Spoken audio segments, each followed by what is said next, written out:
So this is about organizing your books, not decluttering your books. Let's assume you've already decluttered the books that you aren't actively reading, are never going to read again, blah, blah, blah. All right, so back here, these are not organized in any particular way. Why? Because I don't have that many of them and I can see them and it would take me 3 seconds for me to find the book I want.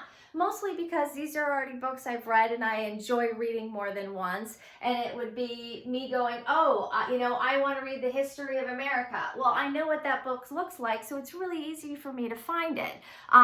But if you have more books than that, then you can do it by genre. If you've got a boatload of books, you can do it by mystery and by sci-fi and, genres. Or you could do it alphabetically, but if I were going to do it alphabetically, do it if you don't have a ton of books, or if you have a ton of books and you don't mind putting in the time and effort, then I would do it by genre and then alphabetically, just so that it's a lot easier rather than like 200 books alphabetically, because that's a lot.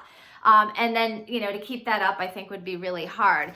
The other thing that you can do is these are my favorite children's books. So this is actually done by size so that I can see everything. But the other thing that you can do is you can do it by color as well. And then that looks really pretty.